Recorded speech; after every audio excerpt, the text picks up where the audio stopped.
कृष्णा काकी, वृंदावन में बेट तो मिलेंगे ना? आप छुप छुप के क्या तोड़ोगी और क्या खाओगी? हाँ?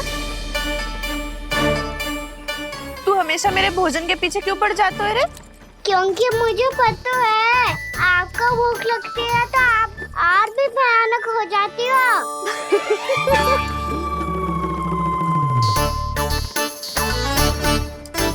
सावित्री, कस्तूरी, वृंदावन है।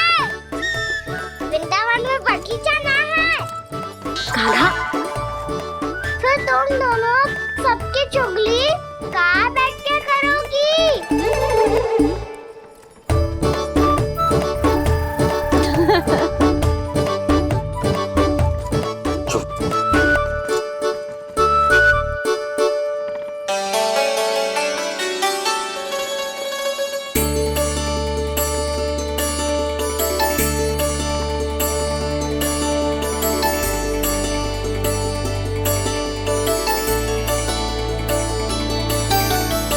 बस कुछ ही समय में हम वहां पहुंच जाएंगे। अच्छा भानु, वहां पहुंचते ही हमें शिविर लगाने का कार्य प्रारंभ करना होगा, ताकि जब तक नंदराज और अन्य सभी वहां पहुंचे उनके विश्राम और निवास का प्रबंध पहले से ही हो चुका हो। उपनंद भैया,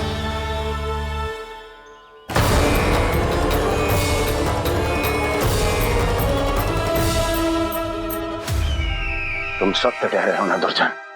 पूरी तरह जांच पड़ताल कर ली है ना तुमने? नंद ने अपने परिवार और समस्त गोकुल वासियों के साथ आज गोकुल छोड़ दिया है।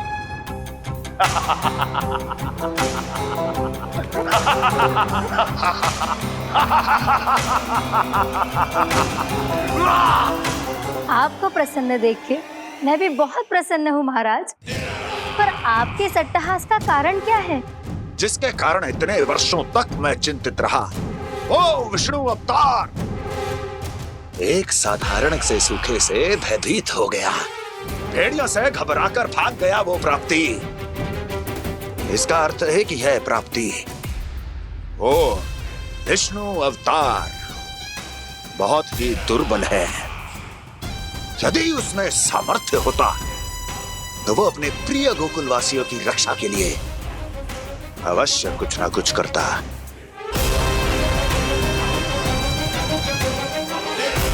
कहीं मैंने उस साधारण से बालक को अवतार होने के कारण कुछ अधिक महत्व तो नहीं दे दिया?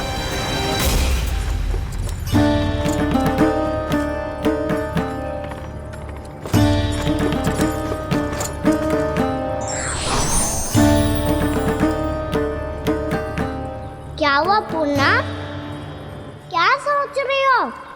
प्रभु, केवल जे सूखा ही गोकुल के छोड़ के जाने का कारण ना हो सकता है। अवश्य ही कोई और कारण भी है। अनेक कारण है पूर्णा, और कंस उसमें से एक कारण है। पूरी सृष्टि में वो कहीं भी क्यों ना चला जाए, किंतु जो त्रास उसने मुझे दिया है उसका दंड उसे अवश्य मिलेगा। आकाशवाणियों के कारण होने वाला कष्ट का, पूतना, सटका चोर, तृणावर जैसे निष्ठावान मित्रों की हत्या की पीड़ा का प्रतिशोध अवश्य लूंगा मैं।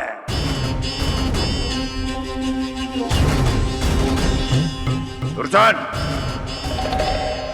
जाओ और पीछा करो उस विष्णु अवतार का। अपनी दृष्टि को केवल और केवल उस पर रखना। मुझे एक एक क्षण की सूचना चाहिए। बताओ, कहां भागकर जा रहा है वो विष्णु अवतार? कंस, उसने केवल मुझ पे नहीं, मेरे गोकुल पे भी आक्रमण किया था पूर्णा। मैं समझ गई प्रभु। पहले पूतना के विशाल शरीर के गिरने से गोकुल को भयंकर भूकंप का सामना करना पड़ो था और फिर तृणावर्त के भीषण पावंडर से गांव वासियों को कितना कष्ट पहुंचा था। प्रभु, इसका अर्थ ये है कि गोकुल इसलिए सुरक्षित बचा रहा क्योंकि वहां आप थे। उस समय में शिशु के रूप में था पूर्णा। कंस के आक्रमणकारियों को रोकने के लिए मैं जाकर भी घर से बाहर नहीं निकल सकता था, और इस बार उन दुष्टों को अपने गांव के भीतर अपने वृंदावन में प्रवेश भी ना करने दूंगा मैं।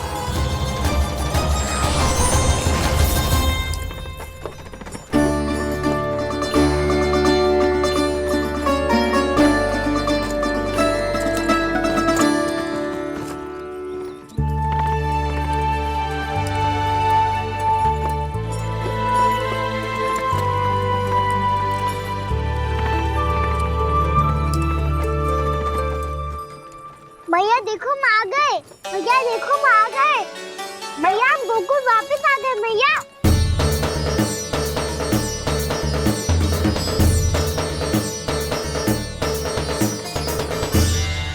सुनो जी, हम फिर से गोकुल आ गए क्या?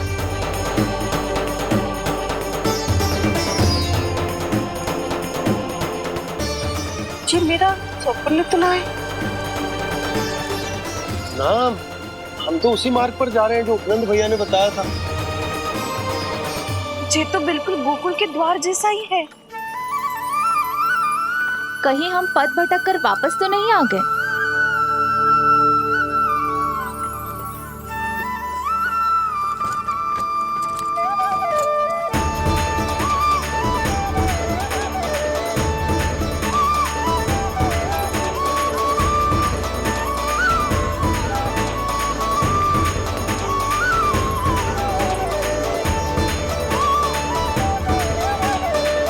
वृंदावन में आप सभी का स्वागत है।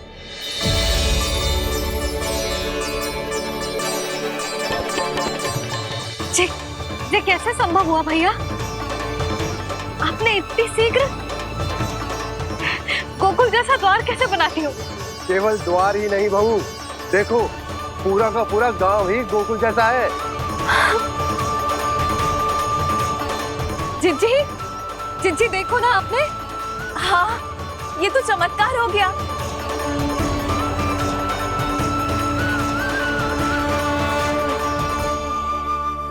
पर भैया ये हुआ कैसे?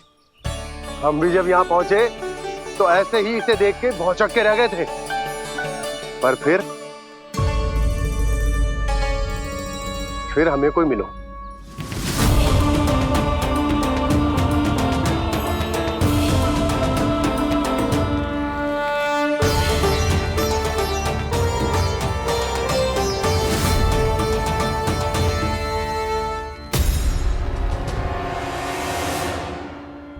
प्रणाम। ये आपने बनाया? ये तो एकदम हमारे गोकुल के मुख्य द्वार जैसा है। श्री नारायण की यही इच्छा थी। वो चाहते थे कि गोकुल वासियों को वही सुख सुविधा मिले जिसे गोकुल में छोड़कर उन्हें यहाँ आना पड़ रहा है। लेकिन कल ही तो मैं यहाँ आकर गया हूँ, और तब तो ये सारी भूमि रिक्त थी। इतना सब कुछ आपने इतना शीघ्र कैसे बना दियो?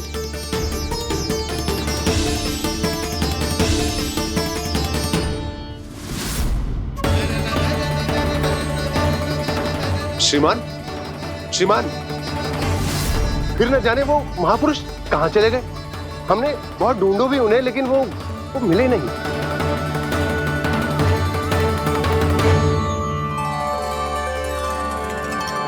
अवश्य ही श्री नारायण के दूत होंगे वो, तभी तो इतना भव्य उपहार दे गए।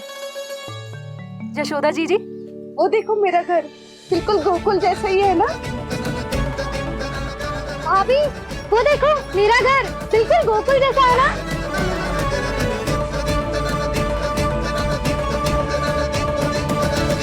देख क्या रहे हो? पतिदेव होने का धर्म निभाओ।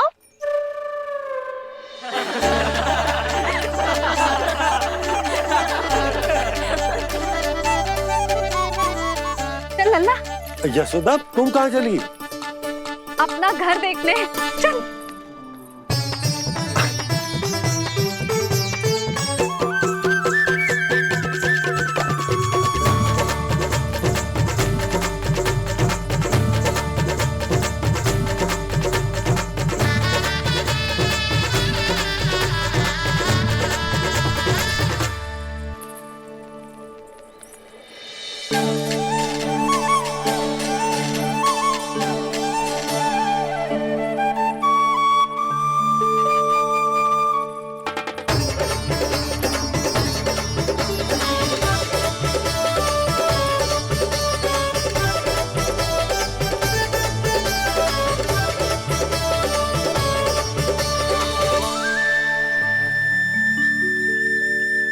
यशोदा जी, ढेर सारे फूलों के पौधे भी यहाँ, वैसे ही जैसे आपका रामू खा जाता था।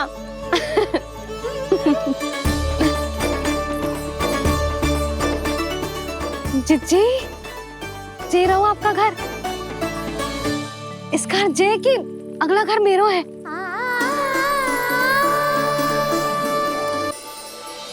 चल लल्ला, मैं आती हूँ। आजा, चल।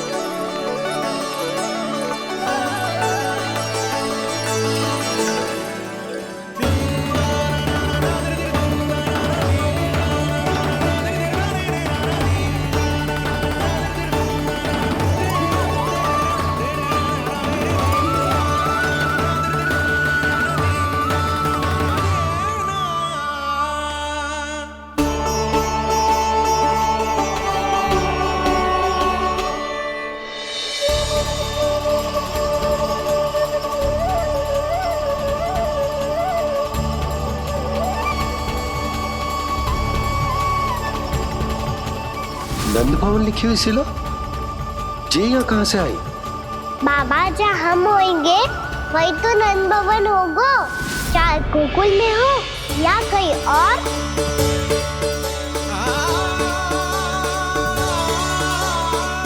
आपने अपना वचन पूरा कर दिया।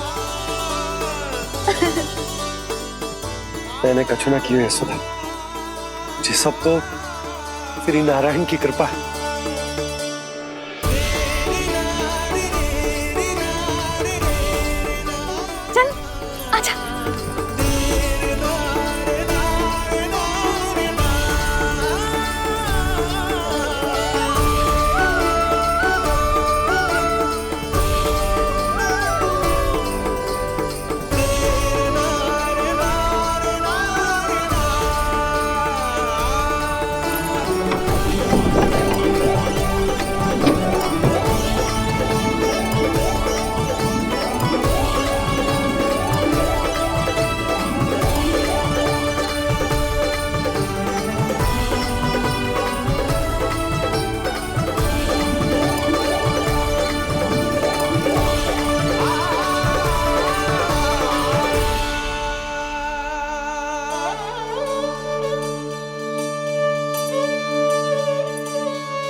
देख लल्ला, ये तो वैसी ही चित्र है जैसे मैंने अपनी दीवारों पे बनाई थी,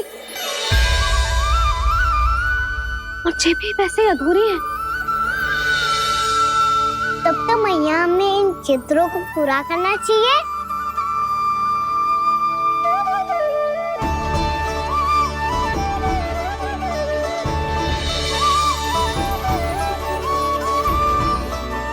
हम इस सजावट को वहाँ जाके पूरी कर लेंगे जहाँ ढेर सारे लाल फूल होंगे।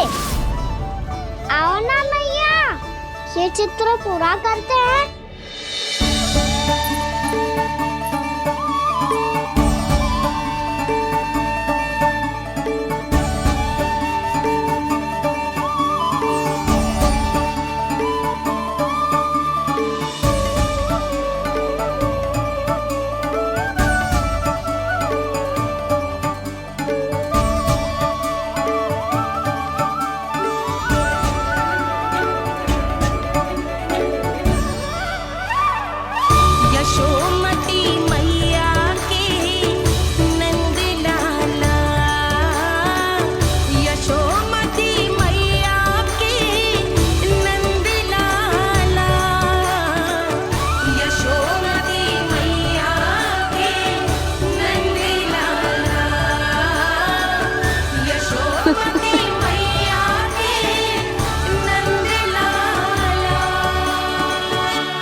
लल्ला, ये देख, वैसो ही उखल है।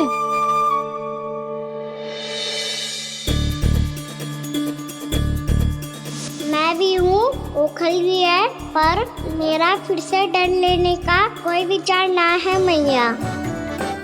यदि ओखल यहाँ है, तब तो भीतर भी सब कछु वैसा का वैसा ही होगा।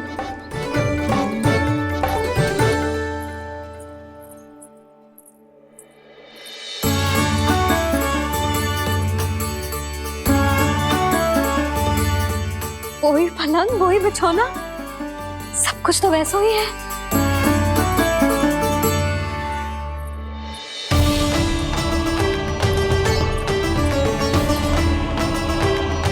ये क्या? ये तो चमत्कार होगा। वही रसोई, वही पात्र, वही मटकियां और वही आधा उटा हुआ दूध।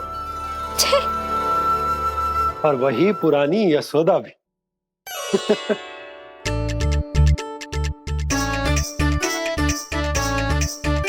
फिर से खी करने लगे दोनों। दोनों बाबा लल्ला को ना बस अवसर चाहिए मेरा उपहास उड़ाने के लिए। क्या देख रहे हो? अब जाओ, सकट से सामान उतारो। और हाँ सुनो जी, सबसे पहले श्री नारायण और लक्ष्मी जी की मूर्ति उतारना। ये सब उन्हीं के कारण संभव हुआ है। आजा लल्ला। इससे पहले कि जो मूर्ति लेके आए, मैं पूजा घर व्यवस्थित कर देती हूँ।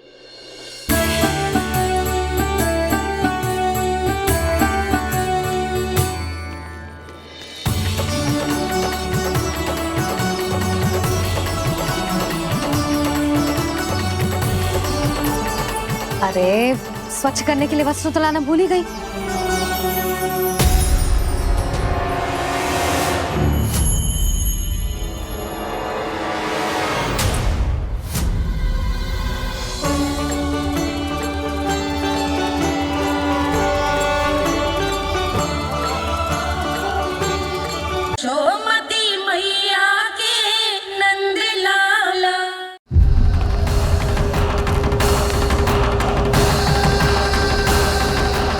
आप तो मेरी प्रतीक्षा में पहले से ही खड़े हैं यमदेव। तब तो आपने मेरी चुनौती के बारे में भी सुना ही होगा। कहिए, क्या उत्तर है आपका? मेरा स्वागत करके अपना राज्य त्यागेंगे या मेरा सामना करके अपने प्राण? हे असुर श्रेष्ठ, मैं आपकी अधीनता स्वीकार करने के लिए तैयार हूं। बस एक विनती है मेरी। शर्त को विनती का नाम देकर पहलाना चाहते हो मुझे यमराज? असुर राज मूरा के सामने शर्त रख पाओ, इतना सामर्थ्य नहीं है तुम में। इसका आभास है मुझे असुरराज, पर मैं आपकी अधीनता स्वीकार करूं इससे पहले आपको स्वामी धर्म का पालन करना होगा। मेरे पुराने स्वामी के क्रोध से मेरी रक्षा करनी होगी आपको। कौन है तुम्हारा पुराना स्वामी? भगवान श्री नारायण। और छोटी माँ, मूरासुर को तो श्री नारायण से भी रक्षा का वरदान प्राप्त था ना? यही तो श्री नारायण की लीला थी बलराम। पर वो राक्षस अपने दम में जे समझ ही ना पाओ कि वो क्या भूल करने जा रहा है। अब पहुंच गो भगवान श्री नारायण को चुनौती देने के लिए।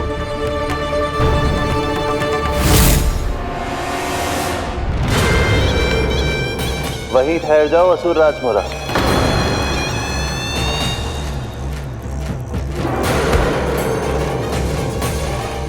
यहाँ क्यों आए? आपको पराजित करने और ये वैकुंठ जीतने, ताकि मैं यमलोक का स्वामी बन सकूं। फिर आओ, युद्ध भूमि में मेरा सामना करो।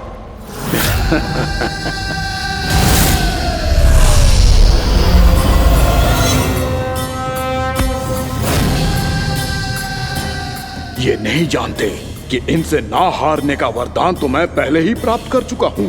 इसलिए युद्ध ठीक से आरंभ हो पाए उससे पहले ही इन्हें जीत लूंगा मैं।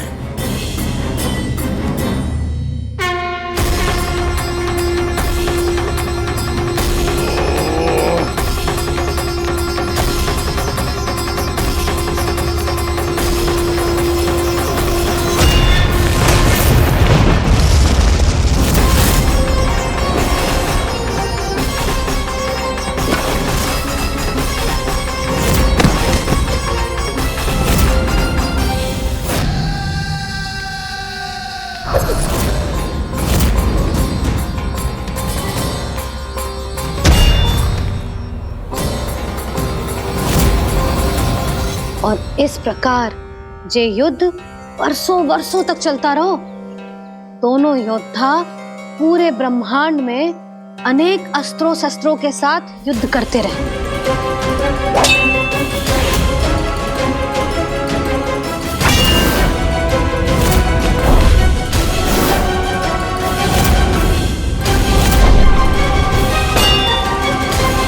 फिर क्या हुआ मैया?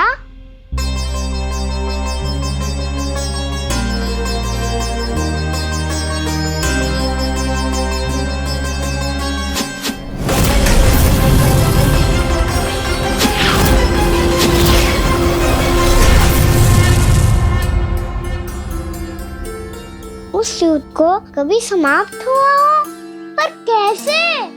शीघ्र ही वो राक्षस थक गौ लल्ला।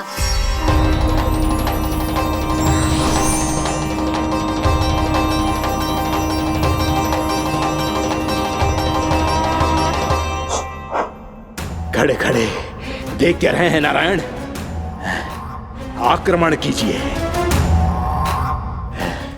वध कर दीजिए मेरा।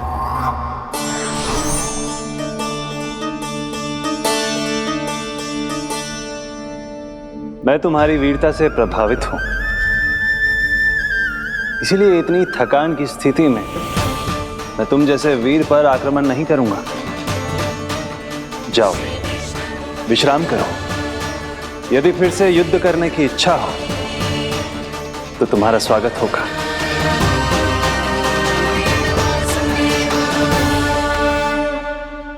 जे कह के श्री नारायण बद्रिका आश्रम चले गए और वहां हिमवत नाम की एक कंदरा में ध्यान लगा के बैठ गए। उधर वो राक्षस विश्राम करने लगो। अनेकों दिन बीत गए और अब वो राक्षस मूरा फिर से स्वस्थ होके बलवान हो गया था। उसने अपनी सारी शक्ति फिर से प्राप्त कर ली थी। श्री नारायण ने उस पर दया करी थी, पर वो फिर से श्री नारायण को छलने को तैयार होगा।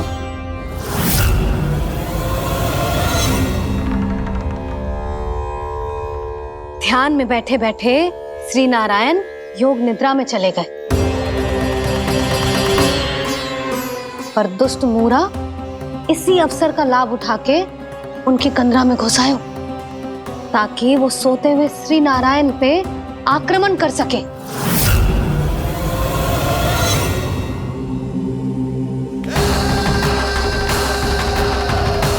आज इस लंबे युद्ध को जीतकर अपने इस अंतिम शत्रु का भी अंत कर दूंगा मैं।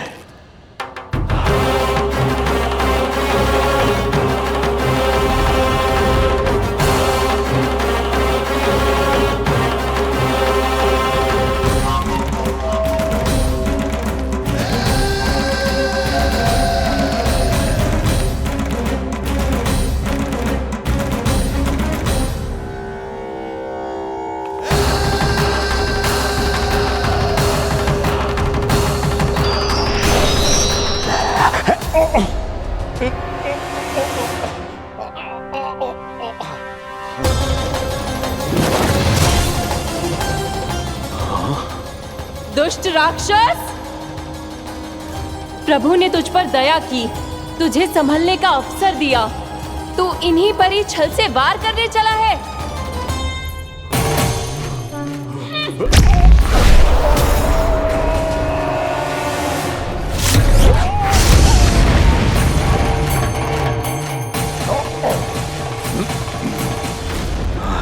मैं अजय हूँ, मुझे कोई पराजित नहीं कर सकता। ब्रह्मा का वरदान है मुझे। तूने नारायण से अपराजय होने का वरदान मांगा था मूर्ख, उनकी शक्ति से नहीं। ध्यान से देख, मैं तेरी मृत्यु हूँ, मृत्यु।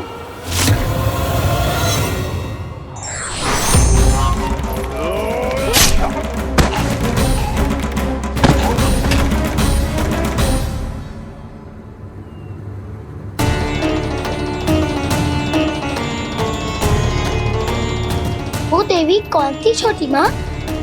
और कौन बलराम, वो ही तो थी देवी एकादशी।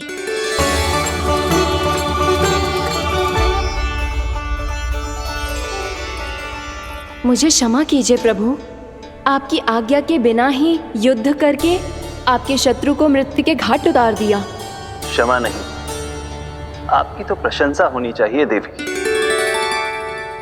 असुर राज को मारकर आपने सभी देवताओं को मुक्त करवाया है। इस पापी के अहंकार से तीनों लोकों की रक्षा की है आपने।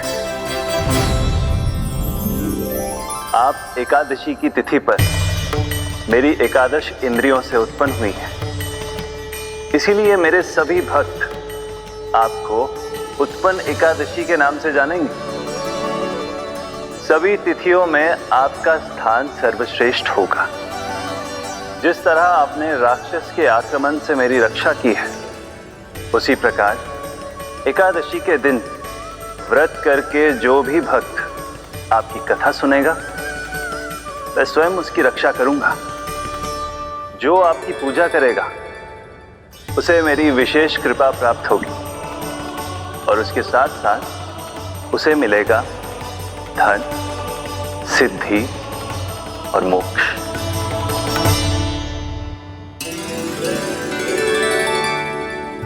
इसीलिए आज के दिन व्रत रखने का बहुत अधिक महत्व होता है। बोलो एकादशी मैया की जय। बोलो श्री नारायण भगवान की जय।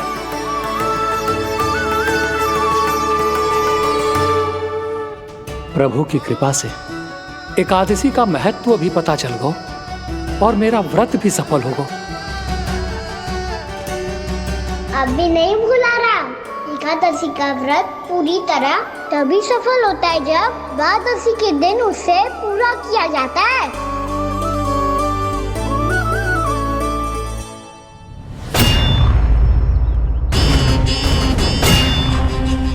आवश्यक है आपको यह आभास होना कि उस विष्णु अवतार को पराजित करने के लिए आपके साधारण योद्धाओं में वो सामर्थ्य नहीं है।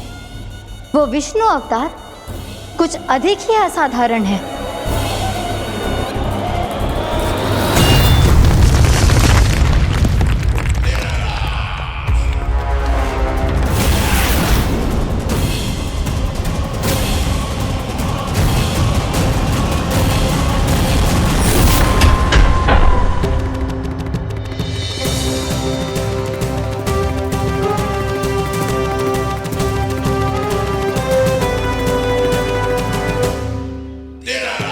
अब मैं दिखाऊंगा उस विष्णु अवतार को असाधारण शत्रु क्या होता है।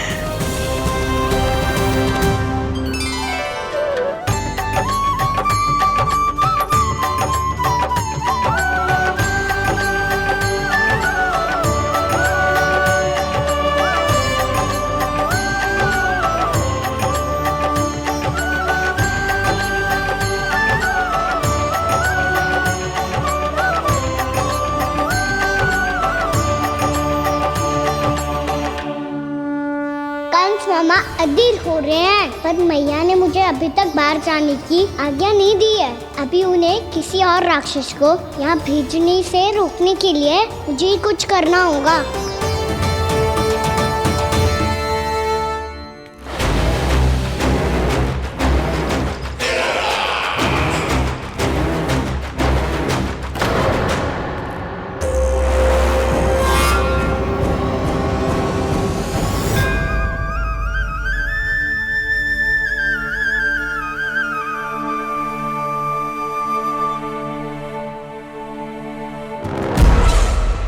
कौन हो तुम?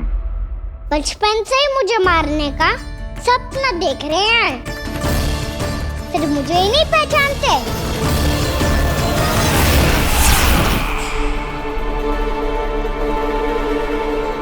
बचपन से विष्णु अवतार।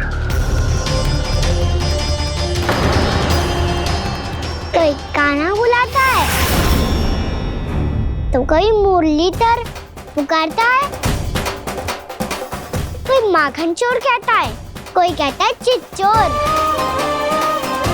पर विष्णु अवतार इस नाम से तो बस आप ही मुझे बुलाते हो मामा जी। इतना साहस ये तो यहां आ गया है।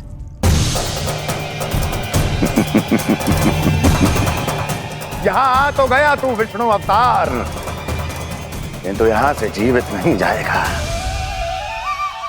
तेरे इस शीश को तेरे धड़ से अलग कर दूंगा मैं।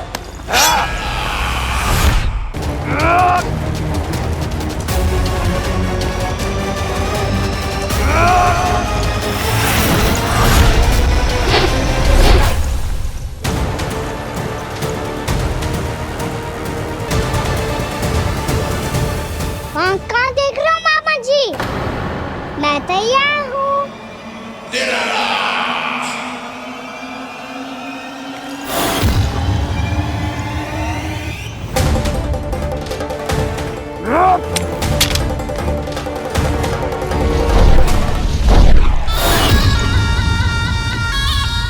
मामा जी, आप सदैव इसी तरह क्रोध में रहते हो क्या?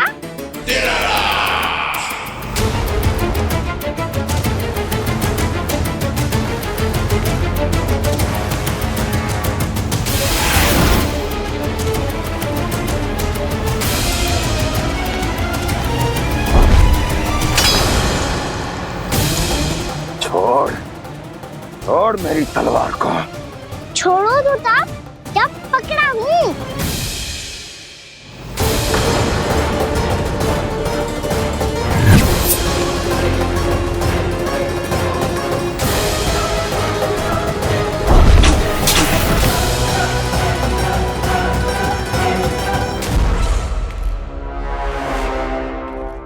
मामा जी,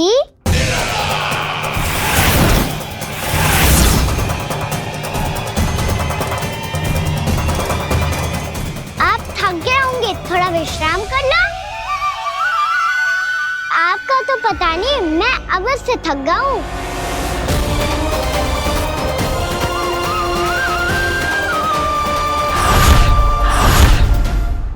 मेरे सिंहासन पर बैठने का तू साहस? अभी तो बस अभ्यास कर रहा था मामा जी। भविष्य में मुझे तो बैठना है यहाँ।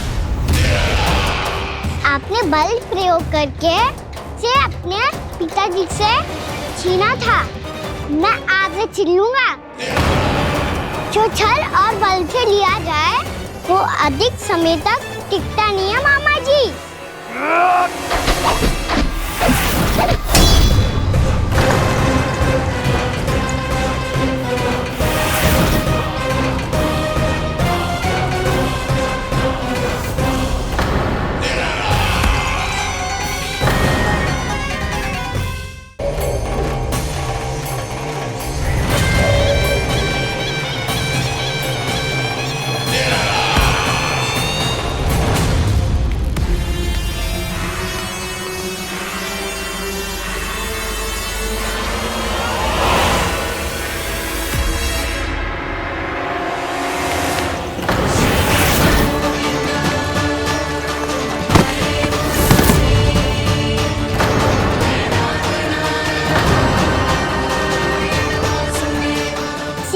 आपको ये सिंहासन छोड़ना होगा।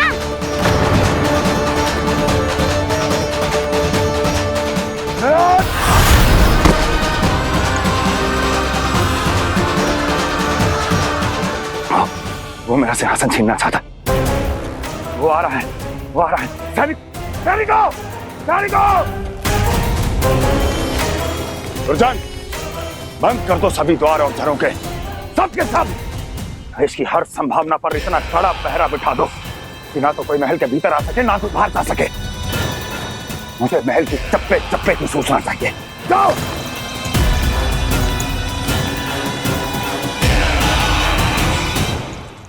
सिंहासन।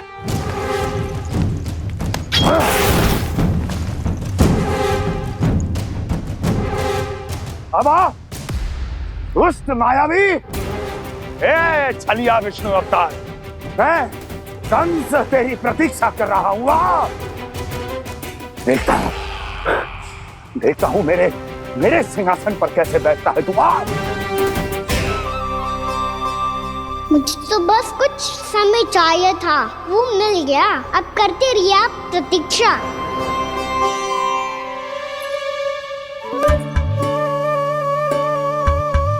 जी अपने आप से बातें क्यों कर रहे हैं जी?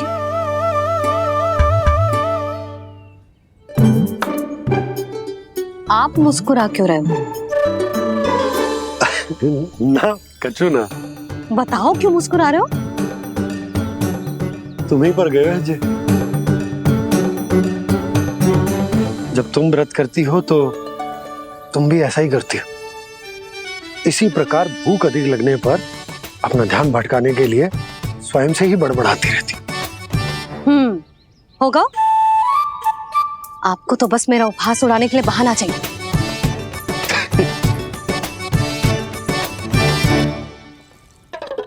लल्ला, भूख लगी है? ना मैया, व्रत करे तो भूख कैसे लगेगी?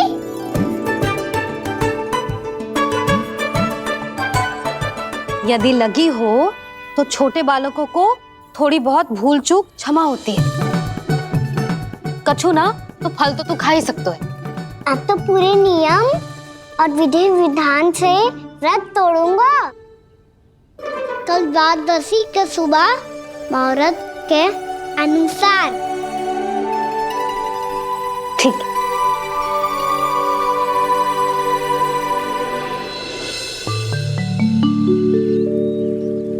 लल्ला, एकादशी समाप्त हो गई है, द्वादशी लग गई है। अब तू व्रत तोड़ सकते है। भोजन कर ले। ले।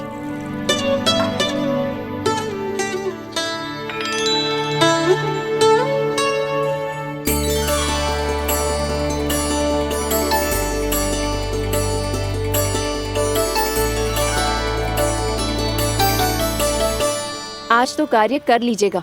मैं ना चाहती कि सब गांव वाले फिर से आपका उपहास उड़ाएं। अरे इसी क्षण कार्य आरंभ करना आवश्यक ना है। कुछ खा तो लो। कल भी पूरे दिन व्रत में रहे, अब तो कुछ खा लो। ना ना, अभी बिल्कुल भूख ना है। और हाँ भगवान, तुम्हें चिंता करने की आवश्यकता नहीं है। आज मैं किसी को भी 2 शब्द कहने का अवसर नहीं दूंगा।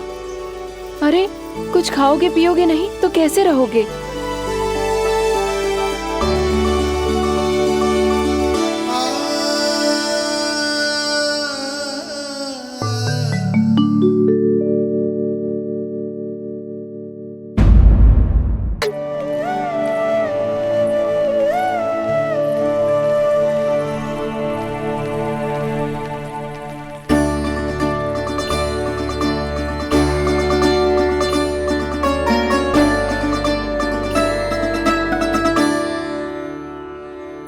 बस लल्ला बस, रो मत। चल चल चल आजा। अभी औषधि लगाऊंगी ना, तेरी सारी पीड़ा लुप्त हो जाएगी। आजा आजा, बैठ जा लल्ला। अभी आई मैं। हाँ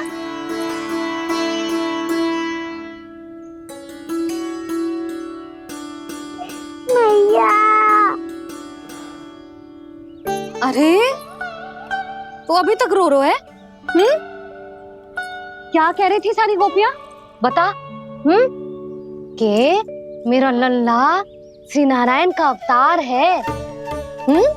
दिव्य है, भगवान है। और जो भगवान इतनी छोटी सी चोट पे रोते हैं क्या? इतनी तो लगी भी ना है तुझे जितना तो तू आ ऊ कर रो है।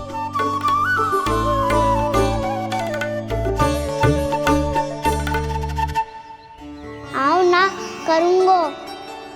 आप ऐसे दुलार थोड़ी करोगी।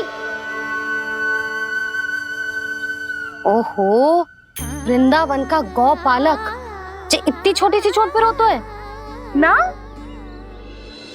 गोप बालकों का मुखिया इतनी छोटी सी चोट पे रोता है? मेरा लल्ला तो सबसे शक्तिशाली है। इतनी छोटी सी चोट तो क्या बड़े बड़े राक्षसों से भी ना घबराता है। हाँ, एक बार में सबको समाप्त कर देता है कि ना? हाँ मैया, यदि कोई राक्षस वृंदावन की ओर टेढ़ी दृष्टि करके आएगा तो सबसे पहले कान्हा को सुरक्षा में खड़ा पाएगा, फिर जो बाल बन के आए ये बगुला बन के।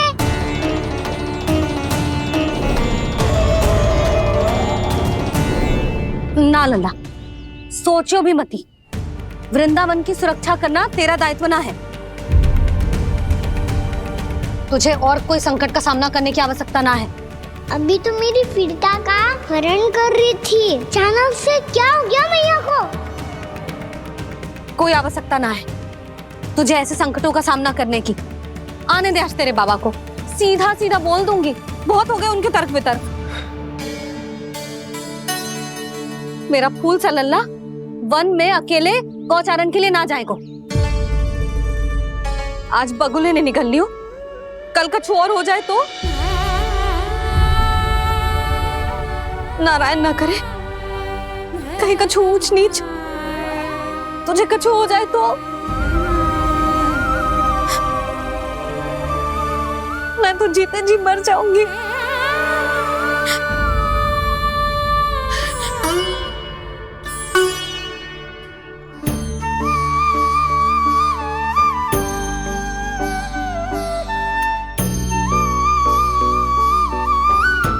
मेरी लल्ला की वीर मैया इतनी से बात तो रोती है क्या?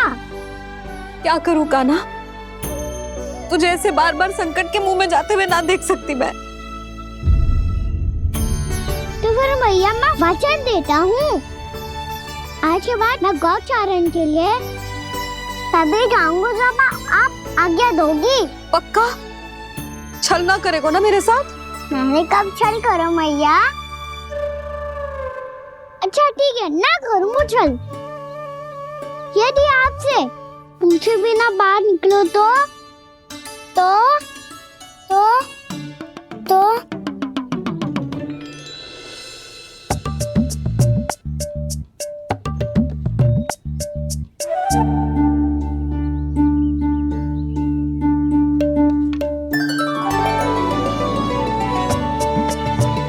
ये रही आपकी छड़ी और ये रही मेरी पीठ। देना तापर तोड़। ठीक है, जब तूने अपना दंड निर्धारित कर ही लियो है तो सोच ले, अब अगर तूने मेरी बात ना मानी तो तोड़ तोड़ छड़ी पड़ेगी, समझ आई?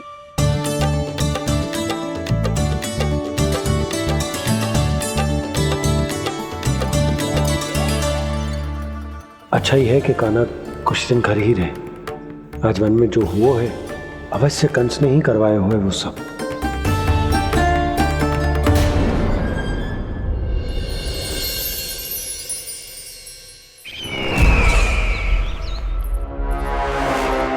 आपका ये धनुष तो सबसे अधिक शक्तिशाली था महाराज, ये कैसे टूट गया?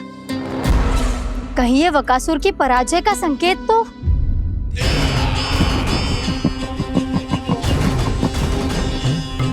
प्राप्ति, लगता है तुम्हें शुभ समाचार मिला नहीं। उस बकासुर ने उस विष्णु अवतार को जीवित ही निगल लिया है। अरे अब तक तो उस नन्हे से बालक को पचा भी चुका होगा वो। उसके तन में रक्त बनकर वो विष्णु अवतार और उसकी शक्तियां दौड़ रही होंगी। क्षमा कीजिए महाराज। क्षमा कीजिए, इस अशुभ से मुख से शुभ समाचार आने दो। माथे के बल को ढीला करो, चेहरे पर मुस्कान लाओ और कहो, महाराज, वृंदावन में मातम फैल चुका है। मैं ऐसा ही करता महाराज, यदि सूचना सत्य होती तो।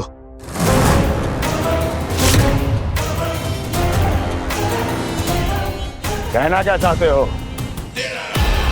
एक क्षण में सूचना उगलो, अन्यथा मेरा योद्धा बकासुर विष्णु अवतार की तरह तुम्हें भी जीवित निकल जाएगा।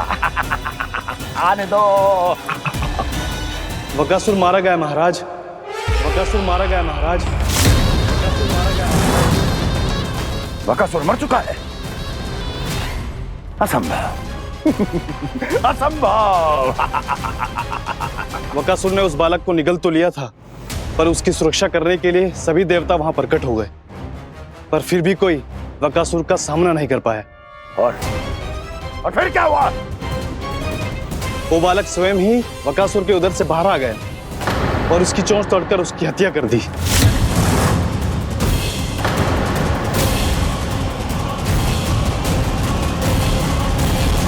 वन में बकासुर की चोंच टूट गई और यहाँ आपका ये धनुष।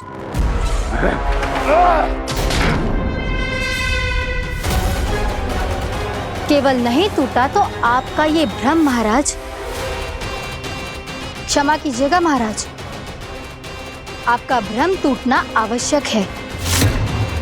आवश्यक है आपको यह आभास होना कि उस विष्णु अवतार को पराजित करने के लिए आपके साधारण योद्धाओं में वो सामर्थ्य नहीं है। अच्छा सर, उतना तृणावर्त, बकासुर, ये सब साधारण नहीं थे प्राप्ति, साधारण नहीं थे।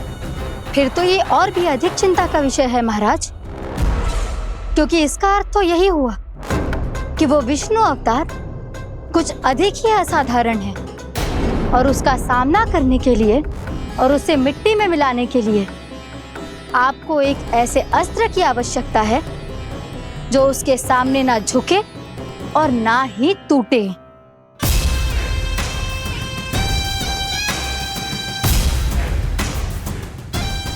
तो फिर मैं ऐसा ही अस्त्र ढूंढूंगा, चाहे आकाश पाताल एक क्यों ना करना पड़े मुझे, 10 दिशाएं 14 भुवन क्यों ना नापने पड़े मुझे, मैं उस अस्त्र को अवश्य ढूंढ निकालूंगा जो उस विष्णु अवतार के प्राणों की डोरी इस धनुष की तरह तोड़ सके।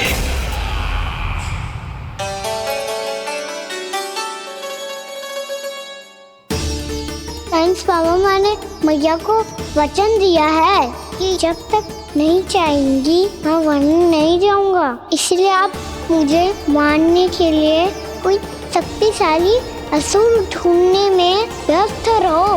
कुछ दिन तब तक मैं व्यस्त रहूंगा अपनी मैया की सेवा करने में।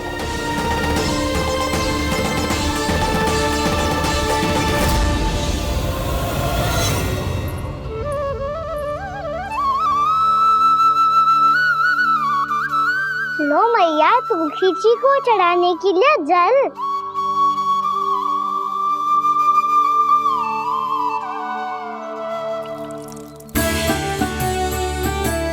लो मैया, और आटा।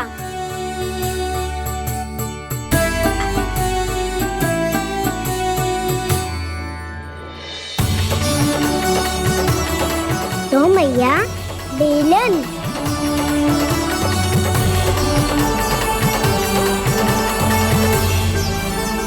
ले, तनिक खा ले। ओ मैया, भूख ना लगी है। बिना भूख के खाने से क्या लाभ? और तेरा जब पेट तो कह रहा है कि उसे भोजन चाहिए, और लाभ कैसे ना लल्ला? भोजन का लाभ है ना, तन को पोषण मिलेगो, स्वास्थ्य बनेगो, जे तेरी भुजाओं में शक्ति आ जाएगी ताऊ के जैसी, ताऊ से भी अधिक। तेरे जे केस भी लंबे हो जाएंगे। सच्ची मैया? सच्ची, माप के देख लियो नित्य दिन। तनिक खा।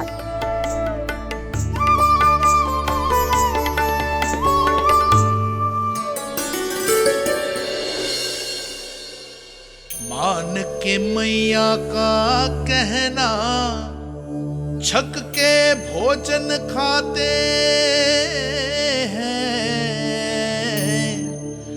नित्य मापते भुजा केश, पर ज्यों का त्यों ही पाते हैं।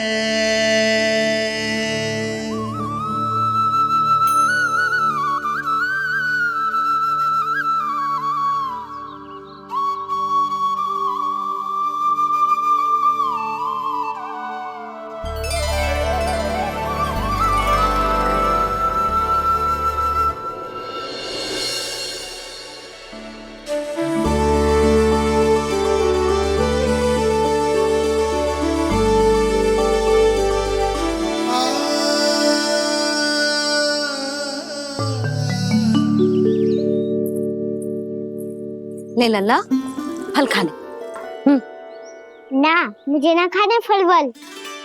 क्यों? लंबे केस और शक्तिशाली भुजाएं ना चाहिए? व्यर्थ है ये सब।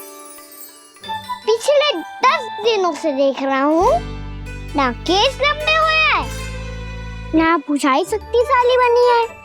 10 दिन में का चुनाव होने वाला। 10 सप्ताह ऐसे खाएगो ना, तब जाके कछु बदलाव दिखेगो। समझ आई? चल अब खा ले। वैसे भी मुझे बहुत सारी तैयारियां करनी है आज। इसीलिए भैया एकादशी के व्रत के लिए लल्ला। सुनो जी, सारी सामग्री आ गई? हाँ, तुमने जो कही थी सब ले आए हूँ।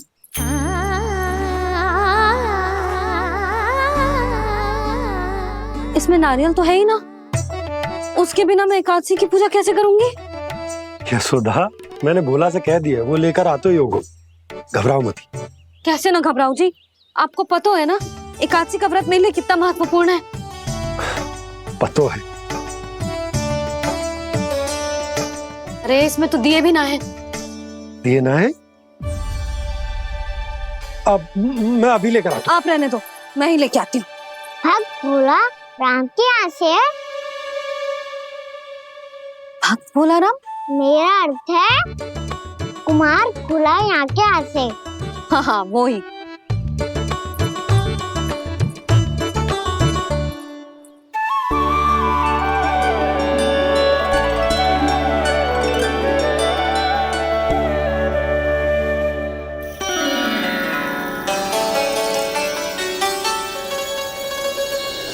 श्री हरि, श्री हरि, मेरे श्री हरि।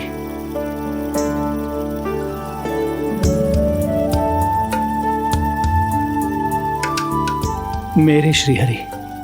भोला राम, मेरी मटकी तैयार है? मेरे श्री हरि, मेरे श्री हरि।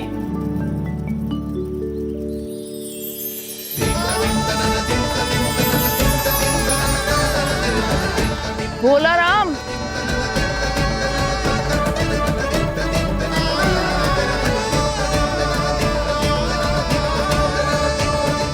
भोला काका, ओ भोला काका।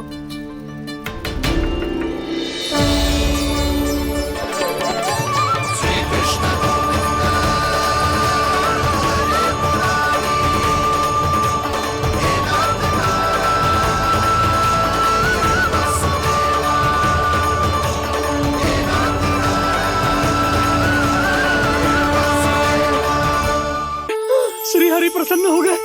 मेरे श्री हरि आ गए, मेरे भगवान आ गए। मेरे श्री हरि आ गए, मेरे भगवान आ गए। मेरे श्री हरि आ गए, मेरे भगवान आ गए। मेरे श्री हरि आ गए, मेरे भगवान आ गए। मेरे भगवान आ गए, मेरे घर मेरे भगवान आ गए।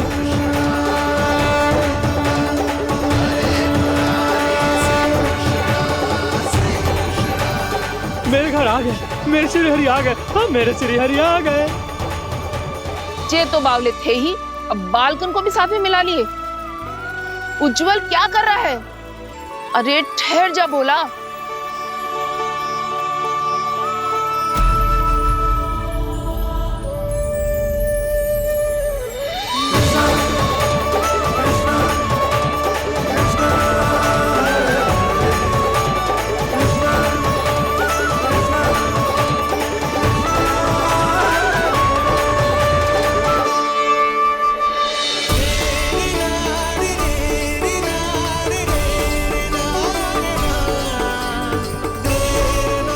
प्रेम से बुलाओ, आएंगे हरि भी।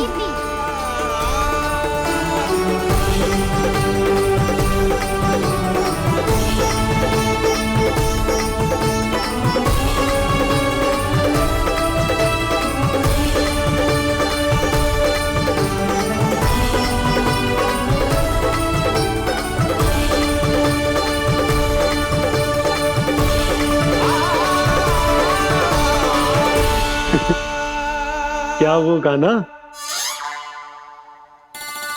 किसकी धुन में झूम रहा तू? निर्मल निशा भक्ति की धुन में।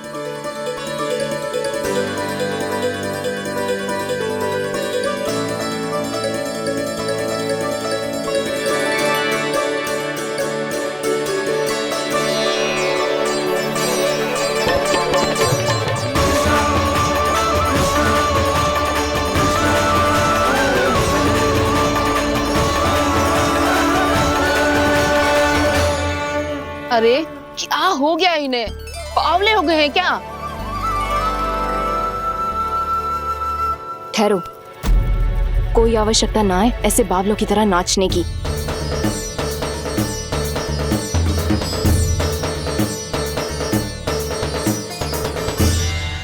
बावले ना है मौसी, भक्ति में रम गए हैं। बस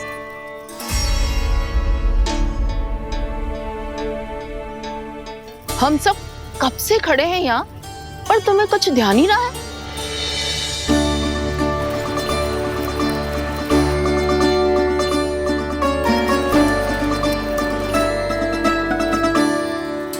नाच गाने में ऐसे मगन हुए कि हमें देखा भी ना।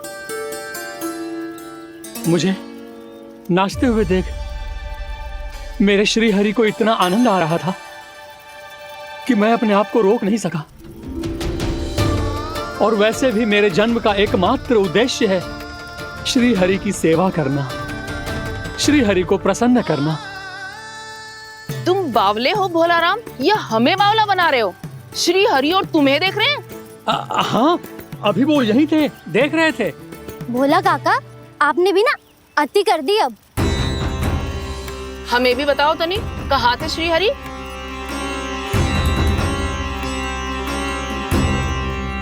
ना जाने अपना उपहास करवाने में क्या आनंद आता है इन्हें। देखो, अब तुम सच मानो या झूठ, लेकिन हमरे श्री हरि यहीं थे, इसी चाक पर अभी। हाँ, लो सुन लो इस मूर्ख की बात। श्री हरि को और कोई स्थान ना मिलो जो इसके मिट्टी के चाक पे आकर बैठेंगे। श्री हरि को और कोई स्थान ना मिलो जो इसके मिट्टी के चाक पे आकर बैठेंगे। श्री हरि को और कोई स्थान ना मिलो जो इसके मिट्टी के चाक पे आकर बैठेंगे। जैसी मैया भैंसो ही लल्ला, दोनों का कुछ पता ही ना चलतो, कब किस बात पर प्रसन्न हो जाए और किस बात पर रुष्ट। अरे मैं भला असत्य क्यों बोलूंगा? अभी अभी यही थे श्री हरि। हाँ,